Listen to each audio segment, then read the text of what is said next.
पाकिस्तान के अवैध कब्जे वाले जम्मू कश्मीर यानी पीओजेके से आ रही तस्वीरें और खबरें इस समय पूरी दुनिया को दहला रही हैं। मुजफ्फराबाद से लेकर रावलकोट तक की सड़कों पर केवल बारूद की गंध, आंसू गैस का धुआं और अपने अधिकारों के लिए लड़ते निहत्थे कश्मीरियों का खून बिखरा पड़ा है। खुद को कश्मीरियों का हमदर्द बताने वाले पाकिस्तान का असली बेरहम और निर्दयी चेहरा एक बार फिर बेनकाब हो गया है।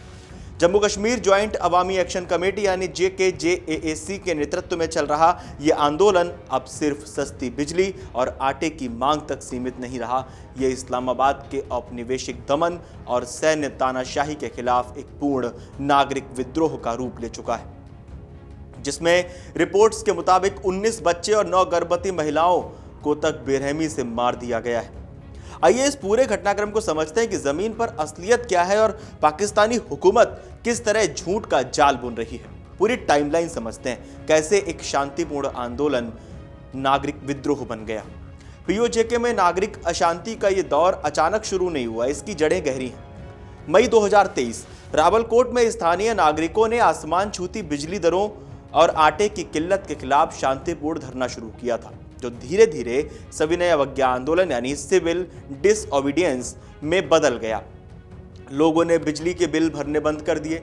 मई 2024 जब आंदोलनकारी मुजफ्फराबाद की ओर बढ़े तो पंजाब रेंजर्स ने बर्बरता दिखाई।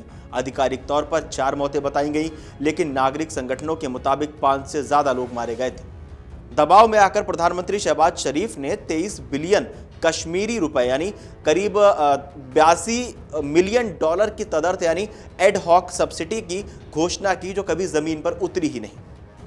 सितंबर-अक्टूबर 2025 वादे पूरे ना होने पर दोबारा प्रदर्शन हुए। सरकार और JAC के बीच मुजफ्फराबाद समझौता हुआ, जिसमें 32 सूत्रीय मांगों को पूरा करने के लिए 31 मई 2026 तक की समय सीमा तय की गई। जून 2026 वर्तमान स्थिति।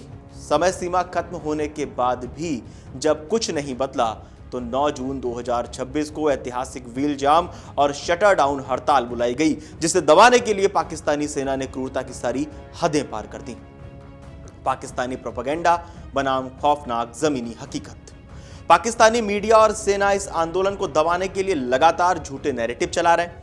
आइए इनके दावों की हकीकत देखते हैं, जानते हैं कि आखिर उनके दावे क्या और हकीकत क्या। दावा नंबर 1, केवल 11 मौतें हुई हैं और प्रदर्शनकारी हिंसक है, जबकि इसकी हकीकत जो है वो ये है कि जो डेटा जो लीक गोपनीय खुफिया रक्षा DZR है, उसके मुताबिक जो सनसनीखेज खुलासे हुए वो बताते हैं कि वास्तविक मौतों का आंकड़ा 30 से पार जा चुका है। सुरक्षा बलों की सीधी गोलीबारी में 19 बच्चों और 7 गर्भवती महिलाओं की निर्मम हत्या कर दी गई है। बारमंग ब्रिज गोलीबारी कांड इसका प्रत्यक्ष उदाहरण है। क्रूरता का चरम। 5 जून की रात युवा नेता शाहजेब हबीब की कथित फर्जी मुठभेड़ में हत्या के बाद 7 जून को रावलकोट के कंबाइंड मिलिट्री हॉस्पिटल के बाहर जुटी निहत्थी भीड़ पर सेना ने स्वचालित हथियारों से अंधाधुंध गोलियां बरसाईं। हद तो तब हो गई जब सेना के आदेश पर निहत्थे नागरिकों पर गोली चलाने से इनकार करने वाले पीओजेके पुलिस के सब इंस्पेक्टर सरदार इनायत को सैन्य कमांडरों ने सरेआम गोली मार दी। भिंबर और मांग क्षेत्र में इस दमन के खिलाफ जनता ने आत्मरक्षा में सैन्य कर्मियों को बंधक तक बनाया है। दूसरा दावा, इंटरनेट और संचार सेवाएं सिर्फ अफवाहें रोकने के लिए बंद है, ऐसा दावा किया गया। लेकिन इसकी हकीकत क्या है? हकीकत यह है कि वैश्विक इंटरनेट मॉनिटर यानी नेट ब्लॉक्स के मुताबिक पूरे क्षेत्र में पूर्ण संचार नाकेबंदी लागू की गई है। इसका असली मकसद अफवाहें रोकना नहीं, बल्कि पाकिस्तानी सेना द्वारा किए गए मानवाधिकारों के घोर उल्लंघन के वीडियो और तस्वीरें संयुक्त राष्ट्र और अंतर्राष्ट्रीय मीडिया तक पहुंचने से रोकना है। तीसरा दावा, JAAC एक आतंकवादी संगठन है और यह भारत प्रायोजित विदेशी साजिश है, यह दावा किया जा रहा है पाकिस्तान में। इसकी हकीकत क्या है? हकीकत यह है कि पाकिस्तान सरकार ने दमन को कानूनी रूप देने के लिए आतंकवाद विरोधी अधिनियम यानी ATA का दुरुपयोग करते हुए लोकतांत्रिक अधिकारों की मांग कर रहे नागरिक संगठन JAAC को आतंकवादी घोषित कर दिया। प्रधानमंत्री शहबाज शरीफ और सूचना मंत्री अताउल्लाह तरार अपनी आर्थिक विफलता को छिपाने के लिए इसे विदेशी साजिश का नाम दे रहे हैं, जबकि यह पूरी तरह से स्थानीय जनता का स्वैच्छिक आक्रोश है। आर्थिक और राजनीतिक शोषण का गणित 38 सूत्रीय मांग पत्र JAAC का 38 सूत्रीय चार्टर ही साफ करता है। कि पाकिस्तान इस क्षेत्र को सिर्फ एक उपनिवेश की तरह इस्तेमाल करता आया है। पीओजेके में स्थित मंगला बांध जैसी जल विद्युत परियोजनाओं से लगभग 3500 मेगावाट बिजली पैदा होती है, जो पाकिस्तान के राष्ट्रीय ग्रिड का 10% है। लेकिन विडंबना देखिए, वहां के मूल कश्मीरी निवासियों को 12 से 18 घंटे के पावर कट झेलने पड़ते हैं और भारी भरकम बिल दिए जाते हैं। जनता की मांग है कि उन्हें बिजली उत्पादन लागत के आधार पर दी जाए और नौकरशाहों के मुफ्त ईंधन भत्ते जैसे विलासितापूर्ण विशेषाधिकार बंद हों। विधानसभा की 12 आरक्षित सीटों पर संवैधानिक खेल। राजनीतिक मोर्चे पर सबसे बड़ा विवाद उन 12 विधानसभा सीटों का है जो 1947 के शरणार्थियों के लिए आरक्षित हैं। इन सीटों पर वोटिंग पीओजेके में नहीं, बल्कि मुख्य भूमि पाकिस्तान विशेषकर पंजाब प्रांत में रहने वाले लोग करते हैं। रणनीति क्या है? इस्लामाबाद में बैठी पार्टियां पीएमएलएन और पीपीपी इन 12 सीटों को कैप्टिव वोट बैंक की तरह इस्तेमाल करती हैं, ताकि मुजफ्फरनगर यानी मुजफ्फराबाद की सत्ता पर हमेशा उनकी पसंद की कठपुतली सरकार बैठे।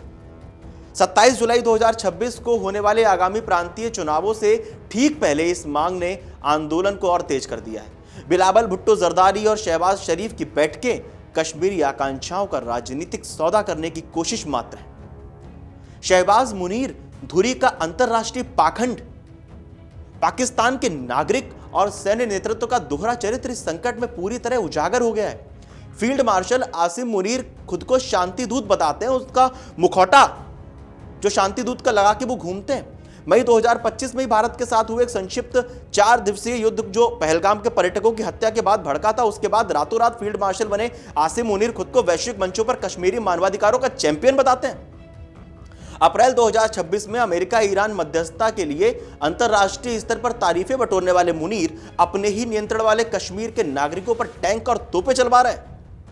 जो मुनीर संयुक्त राष्ट्र में कश्मीरियों के संघर्ष को वैध कहते हैं, वही अपने हक के लिए रोटी बिजली सम्मान मांगने वाले स्थानीय नागरिकों को आतंकी आंतरिक दुश्मन घोषित कर चुके हैं। शहबाज शरीफ की आर्थिक लाचारी, दिवालिया होने की कगार पर खड़े पाकिस्तान को आईएमएफ से मिले बेल आउट पैकेज की सख्त शर्तों के कारण शरीफ सरकार कोई भी स्थायी सब्सिडी देने की स्थिति में नहीं है। इसलिए वे आर्थिक राहत देने के बजाय सैन्य दमन का रास्ता चुन रहे हैं। वैश्विक आक्रोश और भारत का कड़ा रुख क्या है इसके पीछे, वो एक बार समझ लेते हैं। इस खौफनाक दमन ने वैश्विक स्तर पर पाकिस्तान के विक्टिम कार्ड वाले नैरेटिव को ध्वस्त कर दिया है। भारत की दो टूक प्रतिक्रिया। भारतीय विदेश मंत्रालय के प्रवक्ता रणधीर जायसवाल ने साफ कहा है कि पाकिस्तान में झूठे नैरेटिव और फर्जी वीडियो बनाने की फैक्ट्री सक्रिय है, ताकि मानवाधिकार हननों से ध्यान भटकाया जा सके। भारत ने स्पष्ट रुख अपनाया कि पीओजेके के नागरिक अपने लोकतांत्रिक अधिकार मांग रहे हैं और पाकिस्तान को अपने अवैध कब्जे वाले ये सभी भारतीय क्षेत्र तुरंत खाली करने होंगे। अंतरराष्ट्रीय प्रतिक्रिया। ब्रिटेन में रह रहे प्रवासी कश्मीरियों ने लंदन और ब्रेडफोर्ड में पाकिस्तानी उच्चायोग के बाहर उग्र प्रदर्शन कर पाक सेना को हत्यारी सेना कहा है। 50 से ज्यादा ब्रिटिश सांसदों ने गृह सचिव यवेट कूपर और विदेश सचिव को पत्र लिखकर इस बर्बरता पर आपत्ति जताई है। अमेरिका, कनाडा, ऑस्ट्रेलिया ने अपने नागरिकों के लिए सख्त यात्रा परामर्श जारी कर दिया कि पीओजेके से तुरंत निकल जाएं, वहां ना रहें। अब इसका इतिहास क्या है? दरअसल निहत्थे प्रदर्शनकारियों, महिलाओं और मासूम बच्चों पर पाकिस्तानी रेंजर्स और सेना की हिंसक कार्रवाई 1971 के पूर्वी पाकिस्तान, जो बांग्लादेश बन चुका है, उसके दमन की याद दिलाती है। जब राज्य अपनी ही जनता की आवाज को गोलियों से दबाने लगे तो उसकी संप्रभुता का अंत निश्चित हो जाता है। फील्ड मार्शल आसिम मुनीर का क्रूर सैन्य मॉडल और शहबाज शरीफ की प्रशासनिक लाचारी ने पीओजेके में पाकिस्तानी नियंत्रण की वैधता को हमेशा के लिए खत्म कर दिया है। यह नागरिक विद्रोह आने वाले समय में न केवल दक्षिण एशिया के सामरिक परिदृश्य को बदलेगा, बल्कि भारत के दावों को वैश्विक कूटनीति के शीर्ष पर स्थापित भी करेगा। और जिस तरह से भारत ने भी अपना रुख साफ कर दिया, जिस तरह से वैश्विक मंच पर पाकिस्तान की दोबारा किरकिरी हो रही है, मासूम बच्चों पर गोलियां चलाई जा रही है, प्रेग्नेंट महिलाओं पर गोलियां चलाई जा रही है, आप लोगों को क्या लगता है हमें कमेंट बॉक्स में जरूर बताएं। देश और दुनिया की तमाम बड़ी खबरें जानने के लिए आप जुड़े रहिए अमरउजाला.com के साथ। अगर आप ये वीडियो YouTube पर देख रहे हैं तो हमारे चैनल को सब्सक्राइब कर बेल आइकन दबाएं और Facebook पर देख रहे हैं तो हमारे पेज को लाइक करें।